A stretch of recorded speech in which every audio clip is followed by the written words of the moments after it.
Another great pleasure, and again, hopefully, I can call a friend of the pod, Stacey Waaka, the silent assassin. Third World Cup, Stacey. How's it all shaping up for you? More experienced World Cup go, I should say, in the Black Well, Ferns thank you. squad now. How That's a are you? kind way to put it. Thank you. That's why we're friends because you're always so nice. How's Um, the yeah, tournament so no, far for you? How's England treating you? good. It's good. Look, honestly, never in my wildest dreams would I have imagined me going to my third World Cup. Obviously playing the best sport in the world. But I'm extremely grateful, obviously, always honoured and privileged to represent our country. And England so far has been awesome. I mean, we've been in York, we've been to Exeter, we're now in Brighton, and we've had lots of fun on field, off field. I wouldn't say we're playing our best rugby yet, but we're slowly building. I think we're heading in the right direction, getting good combinations, connections. And yeah, I think we're right where we're meant to be at the moment. Lots more work to do, but not stressed about anything, not worried, just really focused and excited for the next task ahead. Yeah, absolutely. Well, yeah, the English organisers got you travelling up and down the country, but no, you're in Brighton now. But it's delivering, isn't it? I mean, the wider perspective. We'll get into the Black Ferns and yourself in a sec. But I mean, not in my wildest dreams, having covered quite a few of these now. Did I expect this to land quite so heavily as it is? It's fabulous to see, isn't it? It's through the roof. The crowds, the support, just everyone jumping on board. Like it's cool going around the city and seeing all the billboards and everyone talking about, oh, it's the Women's Rugby World Cup. That's right. And some people, most people know about it and some people don't, and they're still coming to buy tickets to the game. So I love it. I love the hype. It's way bigger than it has ever been, and I'm grateful to be a part of that shift, the movement in this game, and there's still more to come. It's only been two games in, four to go. Yeah. Okay. Yeah. Nice. Nice. Good confidence. Let's get into yeah. Let's get into that Spain game.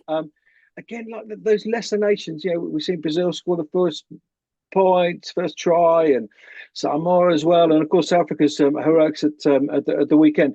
But Spain put in a really good shift as well. Instead of 54 points to 8, you weren't involved on the day, but just give us your sort of assessment of that performance in that game. Look, honestly, I think every team's attitude and work ethic coming into this World Cup is very evident in the way they've played and the way they've started.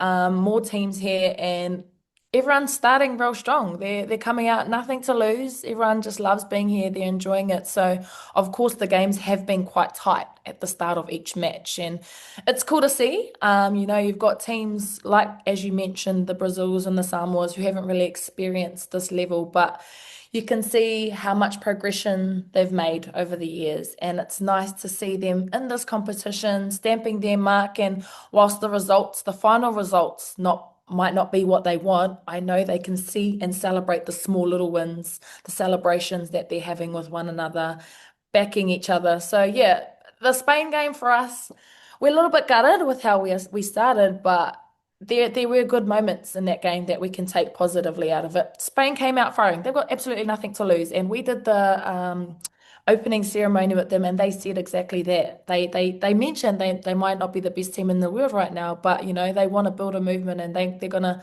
come here and make a statement with what they have. So we knew they wouldn't come to us lightly. No one ever does at these events. But really proud of how well, they fought against us. And it just gave us, I suppose, good identification of where we need to make our shifts and how we can be better as a group moving forward. Yeah, I mean that word development is absolutely key for those nations who probably won't be involved in the latter end of the tournament. But yeah, development's what it's all about. Getting that time together.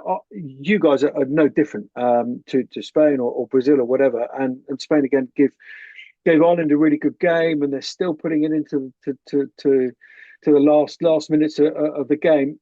Japan, then you were involved. Someone commented a lively first half, 10 carries, 78 meters. How would the silent assassin assess her performance at the weekend? Yeah, I'm stoked. Look, I was stoked to get my first one out of the way. It's been such a build up, and to be out there to experience the atmosphere and everything it has to offer was awesome. I was stoked with what I had. My carries, setting up my outsides when I needed to, but being strong and decisive in the moments that I needed to carry was quite cool to have that feeling. Obviously, more involved in the first half than the second half. Our second half wasn't the greatest, probably didn't have as much possession or territory that we wanted. We still managed to get some tries, but obviously we we wanted the ball more. So hats off to Japan. They played amazing. They really, really fought right to the end as they do, and they probably exploited some areas for us to work on, which is all good too. But overall, quite happy, quite proud. I'm just hungry and eager for more. As ever. Look, I don't want to go into your team meeting, but what were those areas that need a little extra polish ahead of the weekend? It was pretty obvious. I'm sure every team watching saw that we weren't the sharpest at set piece. So we need to make sure that we retain our ball, that we're clinical in that area. We need to nail those line outs when it's line out time or when it's more time. And that's all good. That's just a part of everyone's game that we all try and be clinical at. And on the day we just weren't polished there. So obviously lots of work to do this week, and so long as we can do that right, good go forward in our set piece, strike weapons out wide, getting the ball to our speedsters. That's our main focus and our main goal. Good. So the early part of this week, the forwards have been working hard. You backs have been playing a bit of touch, and we just Absolutely. enjoying yourselves in the bright and sunshine. Oh no, nobody can grumble with the 62-19 win. Obviously, that leads us sort of nicely if we can sort of carry on the thing going through the games of Ireland at the weekend. Lost two of the last three against Ireland. If my stats are right, that last loss 27-19 back in September of last year. I mean, excuse the pun in terms of the colour, but are they a bit of a bogey team for you? I definitely obviously haven't been involved with this team since the last World Cup, and I watch those games, and obviously my heart breaks every time Oh, we that's lose. why. That's why. That's why they lost. But Obviously, that's what you're but saying. we definitely don't see it that way. We know and we acknowledge that different team, different management, different game plan, and what we did didn't work. So we've changed, we've adapted. We know what we need to focus on now. We're not worrying too much now about how they play. It's more about how we play and how we can control that. So yeah, we've been doing our analysis on those games, on the past two games that Ireland have played, obviously big wins too. But we think we can take it to them. It's going to be hard. It's going to be a big shift for us this weekend. It's going to be tough. And we know it's obviously to top the pool, so there's a lot of pressure at stake. But I think I'm pretty confident in our new game plan and the players that we have now to get the job done. Yeah, and I was talking to Anna Capers last weekend, and 2014, you're probably a little whippersnapper back then. But that was a moment of Irish sporting history that Alison Miller tried down at Marcosi on the outskirts of Paris. So they certainly won't be wanting for any hunger or emotion. Is how crucial in these big games, with the great respect to Japan and Spain, you expected to win those and have done comfortably. How important is that mental side of the game, that controlling the emotions? I think that's very crucial. And the cool thing about us not playing the perfect game against them or making mistakes is that we'll learn quickly. Like imagine being a team who just absolutely smashes everyone and plays good, and then it comes to a harder challenge and you've actually learnt nothing from those wins because nothing went wrong. We acknowledge that. We always know that it's okay to make mistakes, blah, blah, blah. But it's actually how do we adapt? How do we be better? What's our next opportunity? Where's the space next time? And how can we be better kind of thing in that sense? So yeah, I think mental mind shift, attitude is absolutely everything. So yeah, we did take it as a win, but we were definitely not happy and satisfied with how we done that. Always eager to learn more. You can never be satisfied, you can never be perfect. There's always something to work on. So you don't lose, you learn. You learn, exactly. You either win or Exactly. you Yeah. learn. You're never Yeah. losing. Yeah. It's not my first radio. Um, no, great stuff. Look, you obviously took a little bit of time out and played a bit of league in between, but obviously the last World Cup, which you was successful, that was your second World Cup title to go along with a couple of Olympic gold medals as well. Truly a great game. How different is it with the new management under Bunce as opposed to Wayne Smith? Just give us a sense of how different that environment is. Oh, extremely different. I remember coming in again late bloomers of the last World Cup because of sevens, and Smithy's game plan was crazy and out the gate. I thought, what the heck is this? So I had a lot to learn, but I think we adapted quite well, and it was cool because it was a different style of play. And I would say if we stuck with that game plan for this World Cup, we would never win. So it's cool having fresh management. It's cool having Bunts here. It's cool having TC and a fresh new management group who have new ideas, new concepts. The game has grown massively over the last 3 years. Everyone's playing different. So I love it. I love that there's different ways of thinking. And although, as players, you might not agree with everything, you buy in, you learn, and you figure out your way of fitting into the team. And I think that's been my kind of challenge from a sevens background. We play with a lot of freedom and play to the space, and it's not as structured in sevens, but here it is. But it kind of has to be, right? So yeah, I've been loving it. Bunce is special to all of us, and yeah, I've had him as a sevens coach in the past. I know exactly how he rolls. He knows us players quite well. So playing to our strengths too. And that's the beauty of this team. There's so many different strengths in different areas. It's just about trying to compact that and how can we get everyone to gel and connect and buy in to our one goal of wanting to win. You talk about the sevens there. A couple of sevens players playing particularly well. Georgia Miller. Wow, she's off the chart, isn't she? Yeah, she's annoying. She's my roomie at the moment. she's, she's terrible in the bedroom, as a roommate. But my word, quite incredible on the field. Honestly, like there's no words to describe the type of player she is. She has come into this team sevens and 15s and absolutely flourished in every way. And honestly, just so happy she's on our team because she said she wanted to change the way the game is played, and she's done that at 21 years old. I've trained alongside her, played alongside her, and I can tell you now it's extremely hard to defend her. She has some balance mechanisms that no one like. She probably tricks science and gravity and all these different ways of how you're supposed to run or be balanced. And she just always finds a way.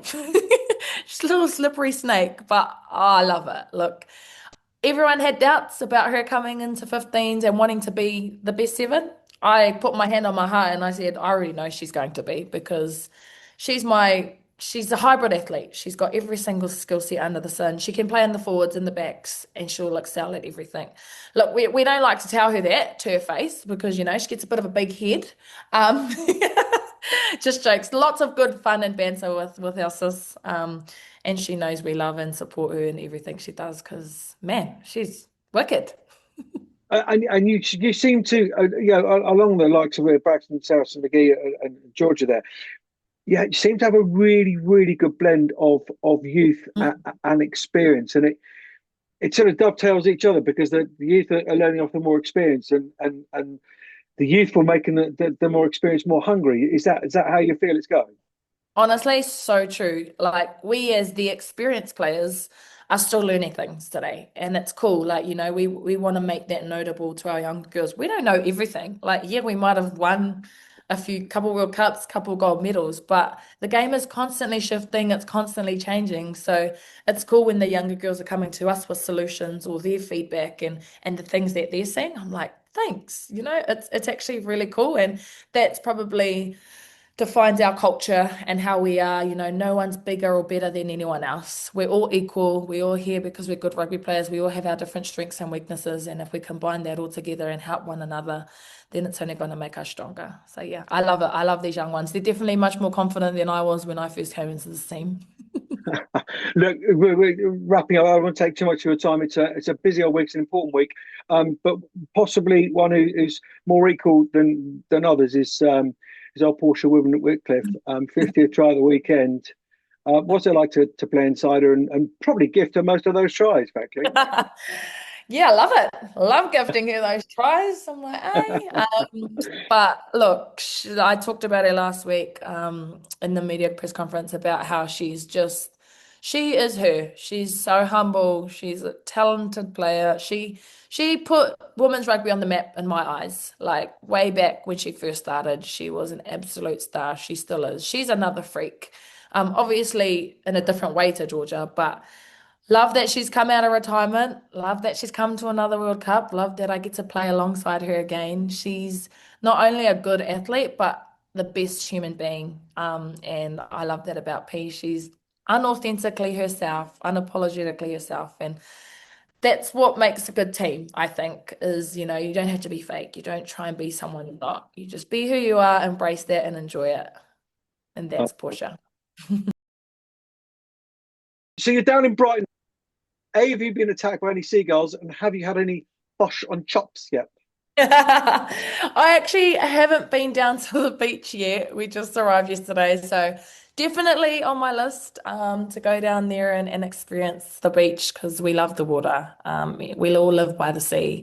And yeah, so no, I haven't had any fish and chops just yet. But our day off is coming in a couple of days, so I can't actually wait to get out and explore because I've heard so many cool things about this place.